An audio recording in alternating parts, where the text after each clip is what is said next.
Olá, irmãos, a paz, Igreja Batista e Padre Miguel. É um prazer estarmos juntos agora, distantes no físico, mas juntos no espírito. E a pedido da nossa irmã diaconisa, irmã Selma, debaixo da autoridade do pastor Diego Lemos, ao qual nós somos trabalhadores dessa seara, nós estamos aqui para compartilhar essa lição da Escola Bíblica Dominical, uma lição mais sintetizada, mas eu creio que vai falar muito ao coração dos irmãos, como tem falado ao nosso coração também.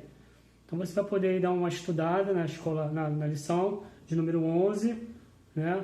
E eu creio que nesse tempo que estamos vivendo, muita coisa aqui em Eclesiastes também está sendo contemporâneo, né? Vivemos esse momento de tanta aflição, de tanta dificuldade.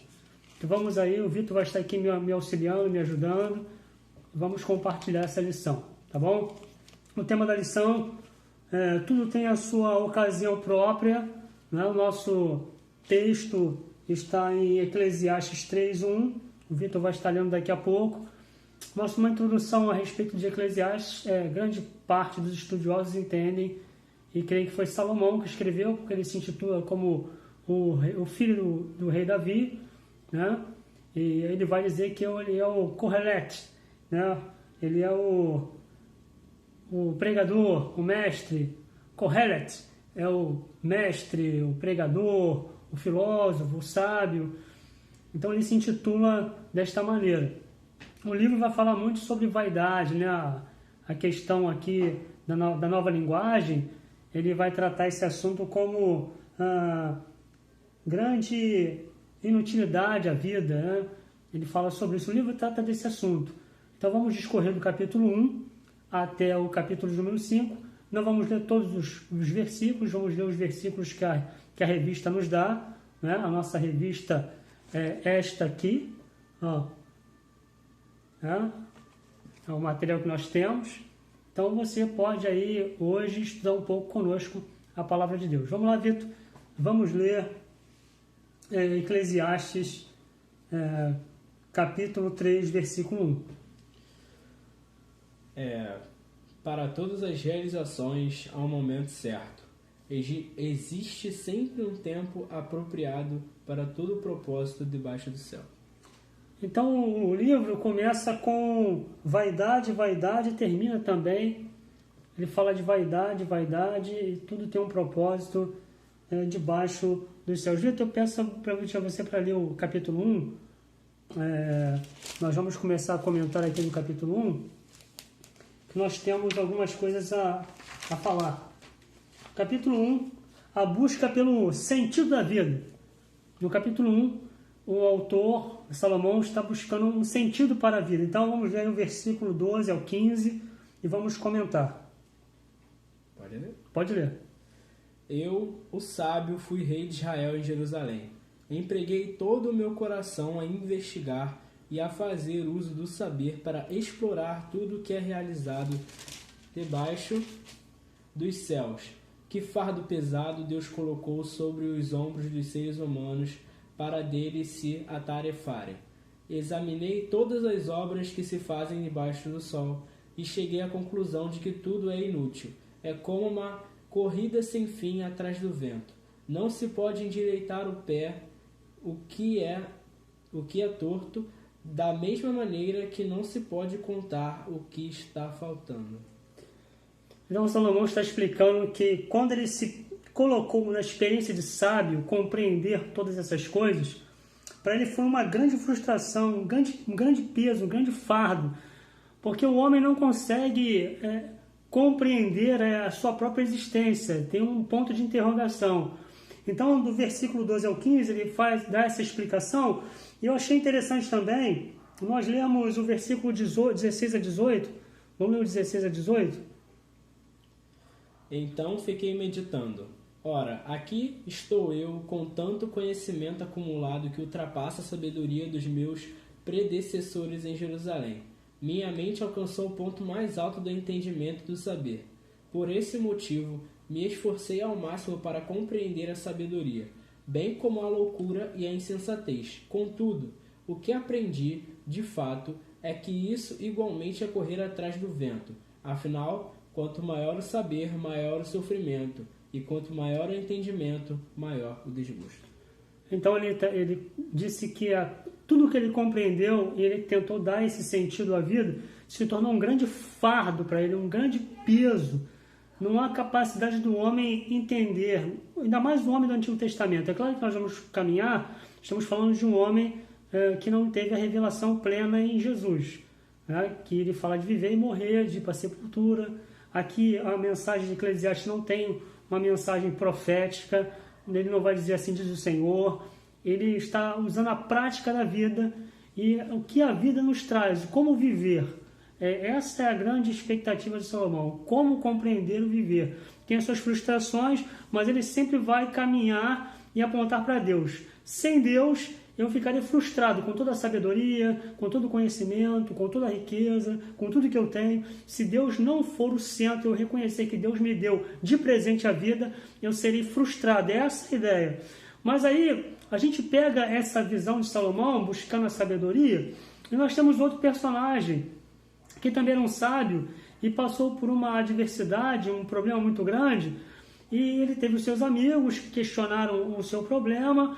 Nós também tivemos ali, quando ele está sendo provado, o próprio Satanás lança esse desafio a Deus, dizendo que o homem ele vai dar o que ele tem pela sua própria vida. Ele consegue, ele estuda o homem e vê que o homem é egoísta. O homem não consegue viver sem levar vantagem. Então, para o diabo, o homem não vai se submeter a um sofrimento por amor a Deus.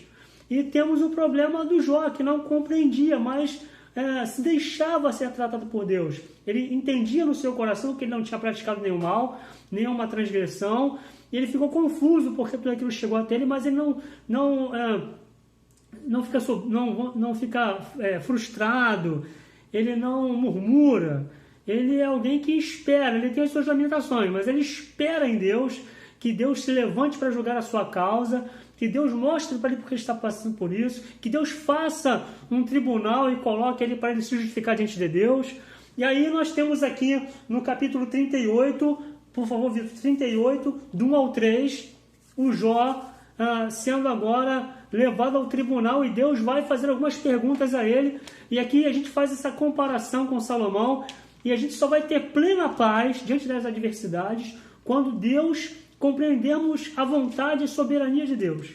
E ouvir a sua voz traz para nós, muitas vezes, o peso da nossa realidade, que somos homens, mas traz o conforto de que não estamos sozinhos, de que não vivemos pelo acaso, mas temos um Deus que cuida de nós, mesmo nas adversidades. Jó 38, do 1 ao 3.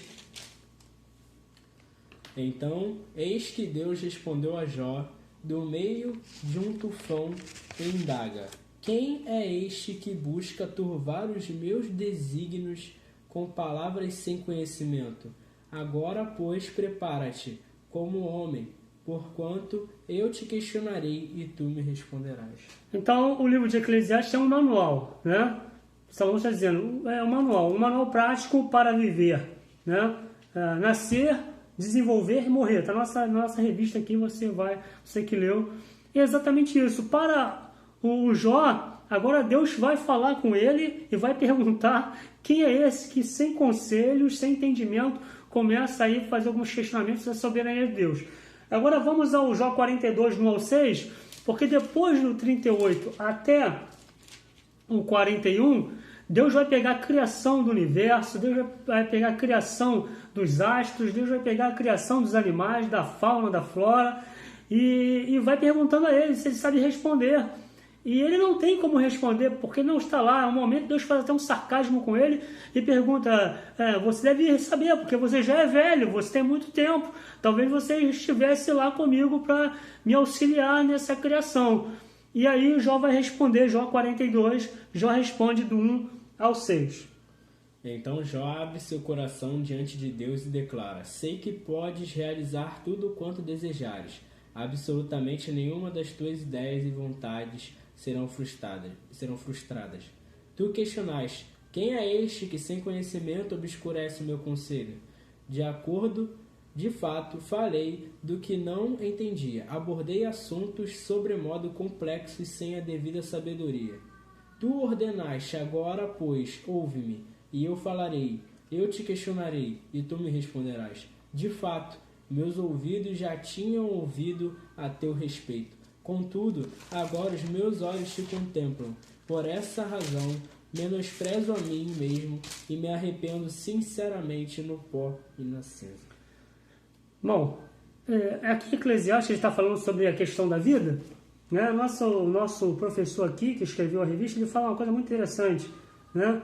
Que o homem, nós corremos atrás de muita coisa na vida, a gente vê que tudo é fútil, é vaidade. Estamos vivendo agora essa crise do coronavírus, né? Tivemos aí a grande dificuldade de estarmos reunidos no templo, e nós sabemos que temos um apreço muito grande pelo templo, pelo local de adoração, por tudo isso. Mas chegamos à conclusão que a nossa fé, a nossa comunhão, a nossa vida como igreja, ela não depende daquele local físico. Aquele local físico é um marco para nós. Mas se ele faltar, nós temos algo mais profundo do que ele, que é o corpo místico, onde estamos aqui agora compartilhando essa mensagem, os irmãos mandando mensagens no canal do WhatsApp, pelo Facebook, fazendo aí o relógio de oração.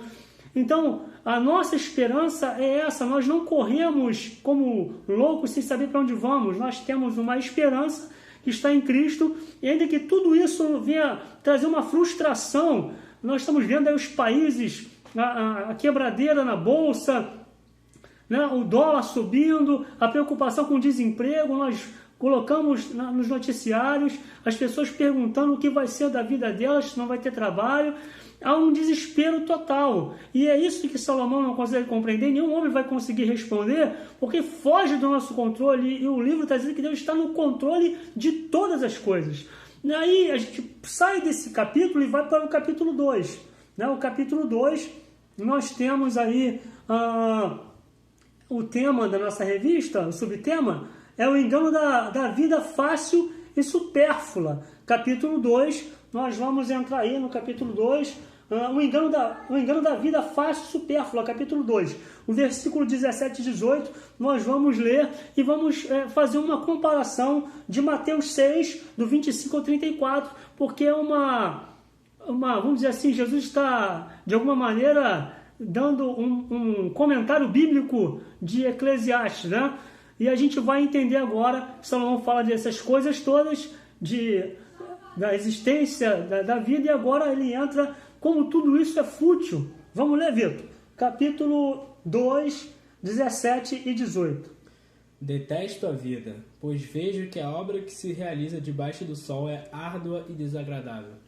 Tudo é um vazio só, correr atrás do vento. Detesto todo o trabalho com que me afadigo diariamente, pois se tenho que deixar tudo ao meu sucessor, quem sabe se ele será um homem sábio ou nécio. O versículo 14 eu pulei, vamos ler o versículo 14?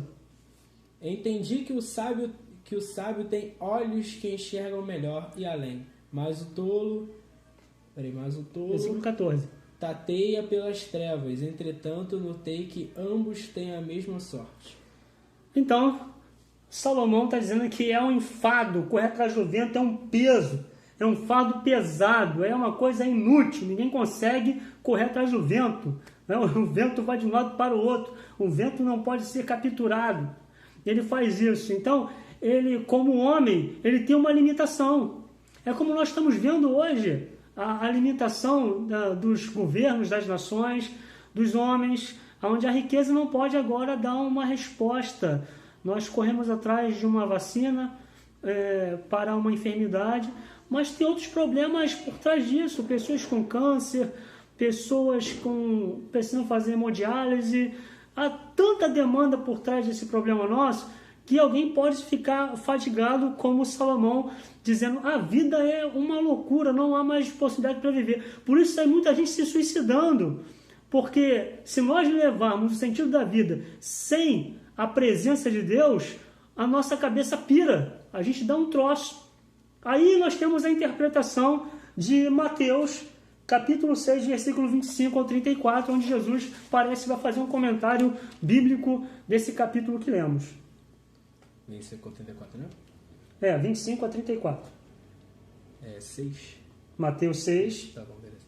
Portanto vos afirmo, não andeis preocupados com a vossa própria vida, quanto ao que haveis de comer ou beber, nem pelo vosso corpo, quanto ao que haveis de vestir. Não é a vida mais do que o alimento e o corpo mais do que as roupas? Contemplai as aves do céu, não semeiam, não colhem, não armazenam em celeiros, contudo, vosso Pai Celestial as sustenta. Não tendes vós muito mais valor do que as aves? Qual de vós, por mais que se preocupe, pode acrescentar algum tempo à jornada da sua vida? E por que andais preocupados quanto ao que vestir? Observai como crescem os lírios do campo. Eles não trabalham nem tecem. Eu, contudo, vos asseguro que nem Salomão, em todo o seu esplendor de glória, vestiu-se como um deles. Então, se Deus veste assim a erva do campo, que hoje existe e amanhã é lançada ao fogo, quanto mais a vós, outros homens de pequena fé?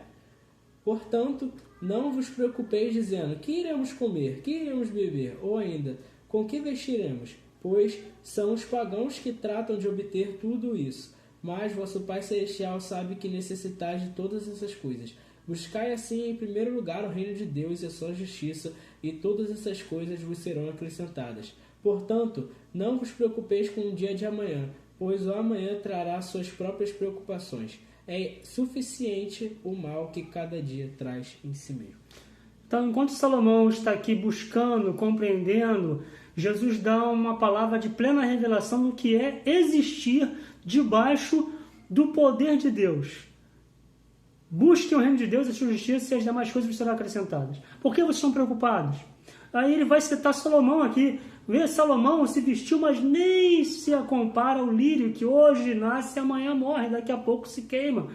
Então Jesus está dizendo que para aqueles que receberem a fé, que crerem nele, vai ter uma visão ampla da vida fora desta vida natural. Enquanto Salomão está falando da aplicação da vida natural, ele fala também da bênção, que tudo é dado por Deus de graça. Deus é quem deu isso tudo para nós, mas é uma frustração do que como vai ser, e todo mundo chega junto, tanto justo como injusto e tal. Jesus fala de coisas transcendentais, de coisas acima. Eu vou pedir, Vitor, leia mais uma vez o versículo do 30 ao 34 de Mateus 6, por favor. Então, se Deus veste assim a erva do campo, que hoje existe e amanhã é lançada ao fogo, quanto mais a vós outros homens de pequena fé. Portanto, não vos preocupeis dizendo, que iremos comer, que iremos beber, ou ainda, com o que nos vestiremos? Pois são os pagãos que tratam de obter tudo isso. Mas vosso Pai Celestial sabe que necessitais de todas essas coisas. Buscai assim em primeiro lugar o reino de Deus e a sua justiça, e todas essas coisas vos serão acrescentadas. Portanto, não vos preocupeis com o dia de amanhã, pois o amanhã trará suas próprias preocupações. É suficiente o mal que cada dia traz em si mesmo. Então, Jesus é o maior sábio. Enquanto Salomão diz, apliquei meu coração, vi os problemas, não consegui compreender, e as alegrias, Jesus fala assim, não vos preocupeis. Fiquem tranquilos, aquele que crê em mim, ainda que esteja morto, viverá. No mundo 3 aflições, mas eu venci o mundo. Cada um deve levar a sua cruz e seguir-me. O meu reino não é deste mundo. E nós vamos caminhando nessa fé em Jesus. O capítulo 3 da nossa lição, ele fala do tempo do homem e o tempo de Deus. Eclesiastes 3, Vitor, por favor, coloque aí. O tempo do homem e o tempo de Deus. A consciência de um destino inescapável. Agora a gente vai falar de um destino inescapável, que ele está dizendo aqui. Sentimento de frustração e amargura. Esse capítulo ele está sugerindo essa ideia. Mas vamos ler aqui o capítulo 3. Por favor, Vitor, comece a ler o capítulo 3. Tá bom. Para todas as realizações há um momento certo. Existe sempre um tempo apropriado para todo propósito debaixo do céu. Há o tempo de nascer e a época de morrer, tempo de plantar e o tempo de arrancar o que se plantou, tempo de matar e tempo de curar, tempo de derrubar e tempo de edificar, tempo de chorar e tempo de rir, tempo de lamentar e tempo de dançar, tempo de atirar pedras e tempo de guardar as pedras, tempo de abraçar e tempo de se apartar do abraço, tempo de buscar e tempo de desistir, tempo de conservar e tempo de jogar fora, tempo de rasgar e tempo de costurar, tempo de ficar quieto e tempo de expressar o que se sente, tempo de amar e o tempo de odiar, tempo de lutar e tempo de estabelecer a paz. Que proveito o trabalhador tire da sua fadiga diária? Observa a tarefa que Deus deu aos seres humanos para que dela se ocupem. Ele fez tudo apropriado ao seu tempo. Também colocou no coração do homem um desejo profundo pela eternidade. Contudo, o ser humano não consegue perceber completamente. Até aí, Vitor. Ele agora, depois de falar que é um tempo para tudo, ele explica que Deus colocou no coração do homem o quê? Lê o último versículo que você leu aí. Ele fez tudo apropriado ao seu tempo. Também colocou no coração do homem o desejo profundo pela eternidade. Então, é Deus quem coloca no coração do homem esse desejo pelo porvir, por aquilo que o homem não conhece. Mas aqui ele está dizendo que diante do homem, Deus colocou um tempo. E aqui eu coloquei uma definição. Tudo acontece no tempo específico que foi determinado para cada coisa. Há um tempo específico determinado para cada coisa. Tempo de nascer, tempo de morrer. Tempo de plantar, tempo de colher. Tempo de guerra, tempo de paz. Tempo de coronavírus, tempo de não coronavírus. Tempo de ficar em quarentena e tempo de passar a quarentena. Tempo que pode ser o arrebatamento da igreja e o tempo de não voltar mais para o templo. Tempo que a igreja não pode ser arrebatada e vamos voltar ao culto no templo. Tudo tem um tempo determinado por Deus. É Deus que ordena, estabeleceu. E ninguém pode mudar esse quadro. Assim como nós estamos vivendo, estamos respirando hoje, amanhã somos recolhidos, foi uma determinação e soberania de Deus. Ninguém morre, ninguém vive sem que Deus tenha conhecimento. Deus está no controle de todas as coisas. Então, quando pegamos essa ideia de Salomão, ele fala que Deus colocou no coração do homem esse desejo de eternidade. A gente pode pensar o seguinte: o homem busca a verdade, ele clama pela verdade, né? Analisando todas essas coisas de tempo, ele vai dizendo que tudo isso são verdades, mas ainda são coisas encobertas na existência humana. Mas quando a gente começa a ler o Novo Testamento, e Jesus é a plena revelação das Escrituras, nós vamos ler João capítulo 18, Vitor, João 18, do 33 ao 38, e aí nós podemos ter uma mensagem para o mundo. O mundo está em pavorosa. Chegou um tempo de morrer, muitas pessoas estão morrendo.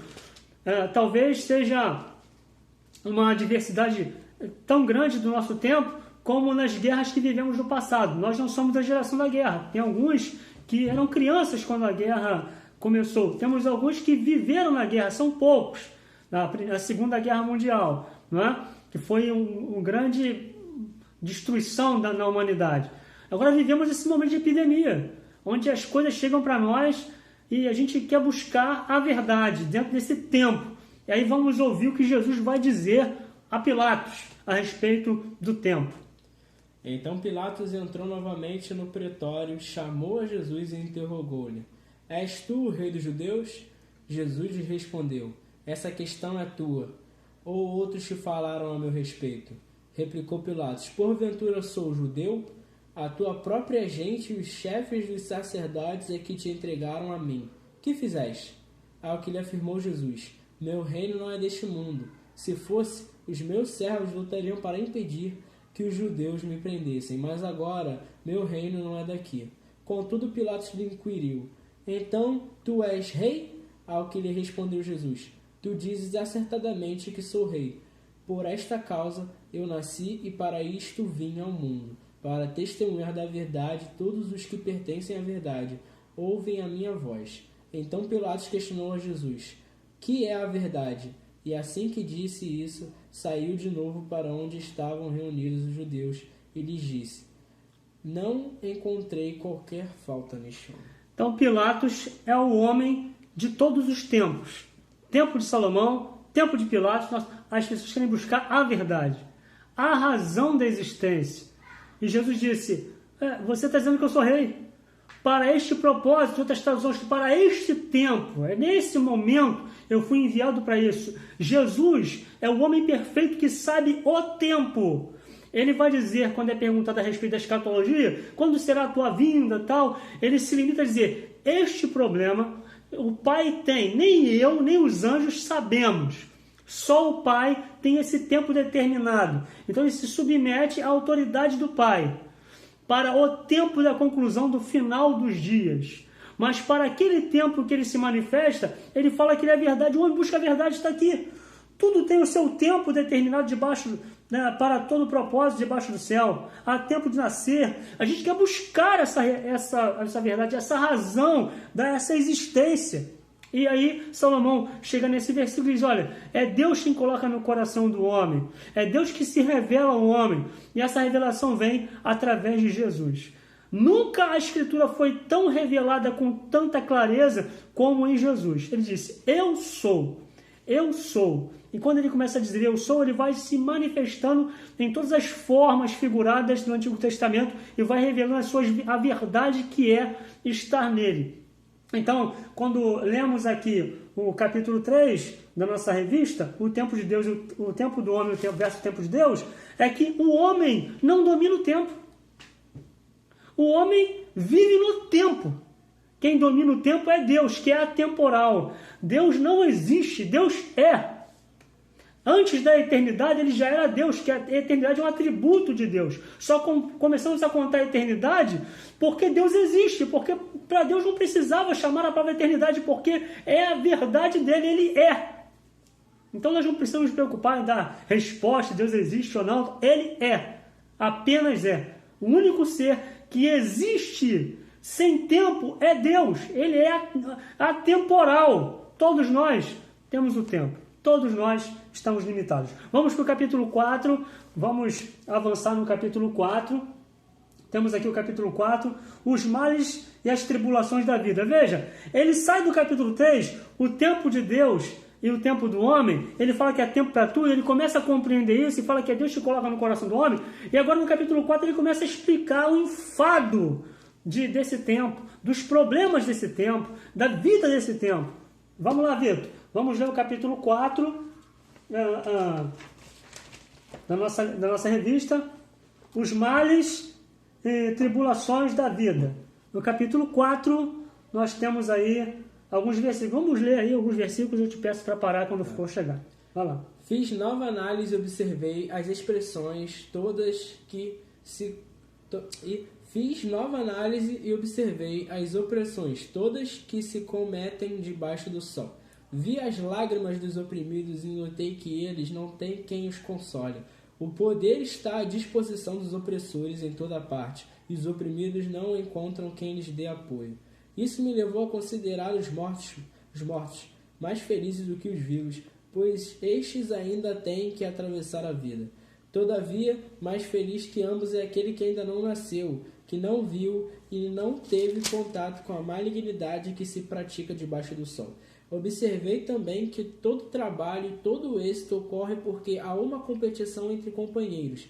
Isso também é vazio e um despropósito, tal como correr atrás do vento. O insensato cruza os braços e se deixa consumir a si mesmo. Muito mais vale conquistar um punhado com paz e tranquilidade do que 2 punhados em desatino correndo atrás do vento. Descobri ainda outra situação louca debaixo do sol. Havia um homem solitário que, não tendo filho, irmão nem qualquer parente, dedicava sua vida exclusivamente ao trabalho. No entanto, seus olhos não se satisfaziam com as riquezas que acumulava, e ele nem pensava em se questionar: para que estou trabalhando tanto afinal? Por que não desfruto um pouco do que já tenho? Ora, isso é uma insensatez, uma ilusão e um trabalho ingrato. Melhor é serem 2 do que 1, porque há melhor recompensa no trabalho de 2 pessoas. Porquanto, se um cair, o outro levantará seu companheiro. Mas, pobre do que estiver sozinho e cair, assim não haverá quem o ajude a se reerguer. Também, se 2 dormirem juntos, ficarão ambos aquecidos, mas como um só poderá manter-se aquecido? Um homem sozinho pode ser mais facilmente derrotado, mas 2 pessoas conseguem resistir um cordão de 3 dobras não se arrebenta com facilidade.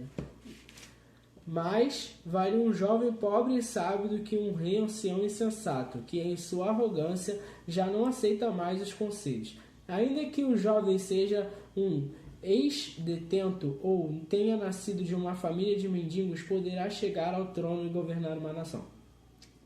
Observei que, apesar das dificuldades, o povo que vivia debaixo do sol seguia aquele jovem, o sucessor do rei. A sua popularidade se tornou impressionante e o número de seus apoiadores é incontável. A geração seguinte, contudo, não teve a mesma simpatia e satisfação por ele. Ora, isso também não faz o menor sentido. Tudo é como um contínuo correr atrás do vento. Então ele vai falar aqui que há tempo para tudo e dentro do tempo nós temos as tribulações. Ele faz uma comparação, né? Fala, quem já morreu está muito bem, já passou por tudo. E infeliz é aquele que não nasceu ainda porque não viu nada. Então está dizendo, eu que estou aqui, estou pagando uma penitência tremenda.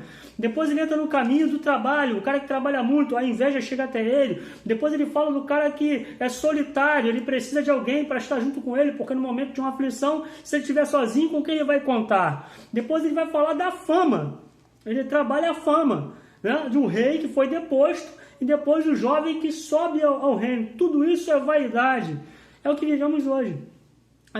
O capítulo 4 fala dos males e tribulações da vida, é porque se o homem esperar somente nesta vida, como a Escritura diz, somos os mais miseráveis de todos os homens. O apóstolo Paulo afirma sobre isso, porque a nossa esperança não pode estar aqui. Aqui, o Salomão ele vai trabalhar esse assunto, do capítulo 1 ao capítulo 5, dizendo que Deus nos deu uma bênção de viver. Nós devemos viver bem, beber o vinho, trabalhar, se alegrar, mas se isso for apenas algo que eu fiz para me satisfazer, não terei felicidade, porque as coisas que eu vi ao meu redor são tão terríveis que eu não vou ter paz.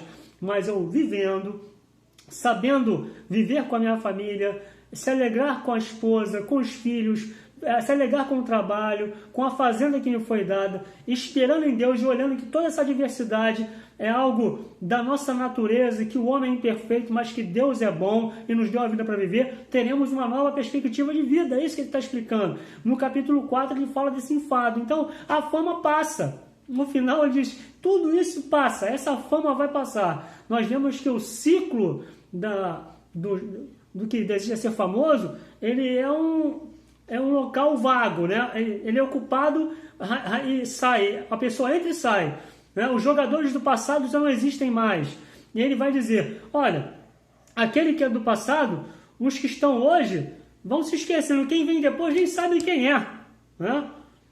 Assim a vida segue.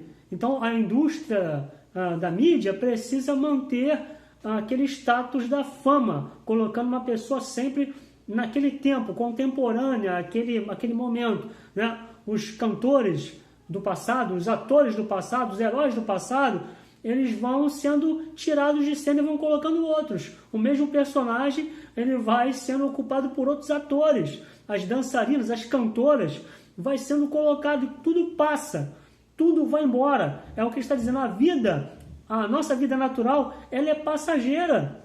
Veja, até mesmo no cristianismo, nós não conhecemos os homens do passado. Nós temos aqui na história da igreja muitos homens, mas quantos homens viveram na história da igreja que nós não sabemos nem quem é?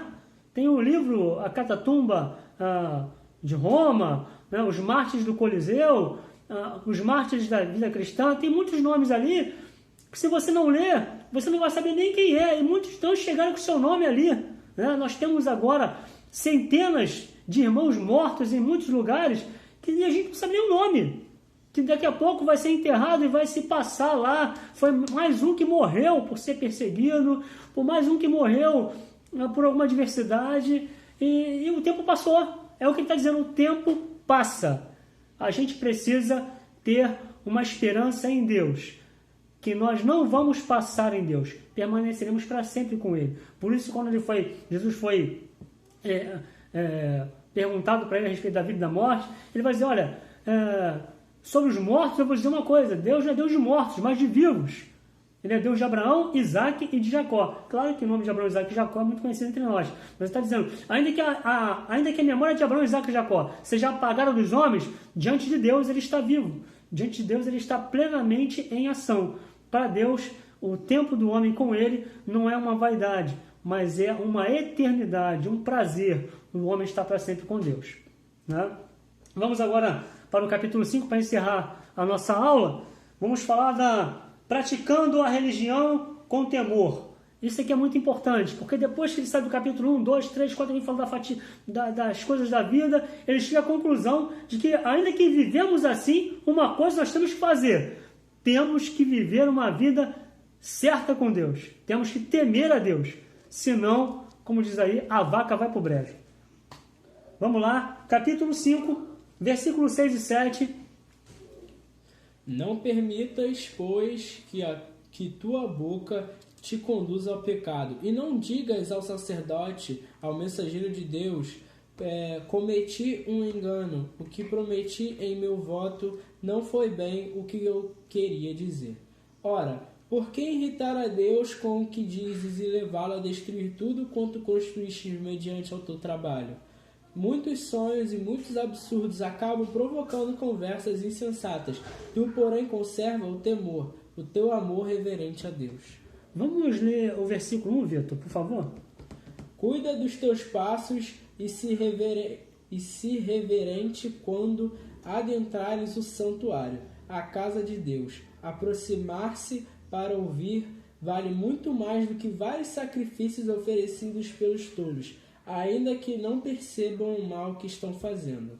Então, Salomão, agora nesse capítulo, está falando sobre a prática da sinceridade na religião. Não devemos tratar Deus de qualquer maneira. Ele está dizendo, olha, se você vai se apresentar diante de Deus, você tem que guardar os teus pés. Guardar os teus pés é a sua vida. De que maneira, como você vai entrar na casa de Deus? Nós sabemos que naquele tempo, no templo ou no tabernáculo, havia uma reverência muito grande, até dos sacerdotes, porque eles estavam diante da presença do Eterno. Eles poderiam morrer se vivessem de qualquer maneira. Então ele traz essa responsabilidade. Traz para nós, no tempo que estamos vivendo, de tanta aflição, e também um tempo de apostasia, um tempo em que as pessoas estão vivendo entre o santo e o profano. Né? Até nós comentamos aqui que nesse ano no Carnaval, como no ano passado, fizeram muitas chacotas com relação ao cristianismo, né? A profissão de fé em Jesus. Mas essas mesmas pessoas que fizeram isso, cantaram, foram a Sapucaí, fizeram muita coisa, quando passar o período do Carnaval, e agora com essa aflição, estarão nas igrejas pedindo oração, pedindo socorro. Então, está entre o santo e o profano. E o problema é que muitos que são cristãos, que são membros de igreja, se professaram a fé em Cristo, também muitas vezes se permitem a isso. É aquela questão do nada a ver, não tem nada a ver, tem sim a ver.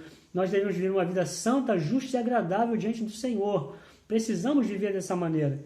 E aí eu queria fazer uma comparação, porque quando diz assim, você tem que ter cuidado em guardar a tua boca do que você vai falar, para que você não diga diante do anjo, diante do sacerdote, eu falei, mas sabe como é que é? Eu me enganei, não era dessa maneira que tu queria fazer. Isso era uma afronta, isso era um sacrilégio.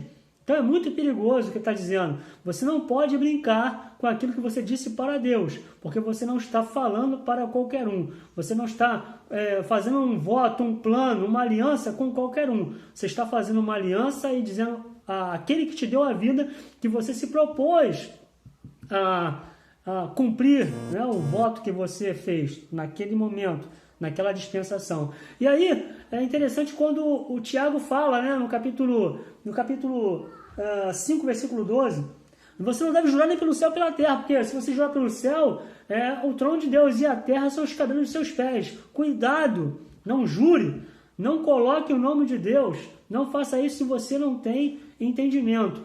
E aí vamos para Mateus 7, 22 e 23, Vitor.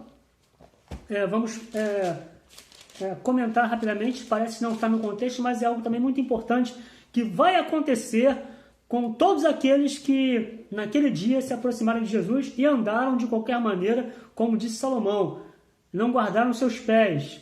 Vamos lá, Vitor. Mateus 7, 22 a 23. Muitos dirão a mim naquele dia, Senhor, Senhor, não temos nós profetizado em teu nome? Em teu nome não expulsamos demônios? E em teu nome não realizamos muitos milagres? Então lhes declararei: nunca os conheci. Afastai-vos da minha presença, vós que praticais o mal. Ele vai falar de anomia, iniquidade, injustiça. Vocês vivem transgredindo a lei. Vocês não guardaram os mandamentos. E aí, apartai-vos de mim. Mas eles vão dizer: Senhor, em teu nome nós pregamos, profetizamos, fizemos. Mas, como Salomão está dizendo, e como Isaías disse, esse povo não me louva com o coração, mas apenas com os seus lábios, não guardaram no coração. Então fica aqui a nossa pequena reflexão da nossa lição, do capítulo 1 ao capítulo 5. No capítulo 5 também ele fala da vaidade da riqueza, que se Deus não for a principal razão da nossa existência, a nossa riqueza não vale nada. Como Jesus falou ao jovem rico, ele se aproxima de Jesus e lhe pergunta: bom mestre, o que farei para herdar a vida eterna? Jesus disse: olha, você conhece os mandamentos? Ele disse: conheço todos os mandamentos. E ele começou a dizer, e aí Jesus vai dizer para ele: te falta uma coisa. Vende o que tens, reparte com os pobres e vem e segue-me. Aquele jovem se entristeceu e virou-se e foi embora. Aí Jesus vai dizer aquela célebre frase que eu falei na aula passada, que ele vai dizer: é mais fácil passar num camelo por um buraco da agulha do que o rico entrar no reino dos céus, porque o coração daquele jovem já tinha um trono ocupado, que era o seu tesouro, que era a sua própria vida, que não havia espaço para ninguém e que ele não estava disposto a compartilhar nada com ninguém, ainda que a lei dizia: amarás ao Senhor teu Deus de todo o teu coração, de toda a tua força, de todo o teu entendimento, e ao teu próximo como a ti mesmo. Ele transgrediu ao teu próximo como a ti mesmo. Então ficamos aqui, irmãos, com a nossa lição. Tudo tem a sua ocasião própria. Espero que os irmãos meditem nesse estudo. Nós estamos ali servindo na primeira igreja batista em Padre Miguel, pastorada pelo pastor Diego Lemos, e essa é uma síntese da nossa escola bíblica dominical nesses tempos de recesso. Deus abençoe os irmãos, fiquem na paz e boa meditação. Eu sei que lendo as escrituras, os irmãos vão ver coisas mais profundas ainda. Fiquem na paz e até a próxima.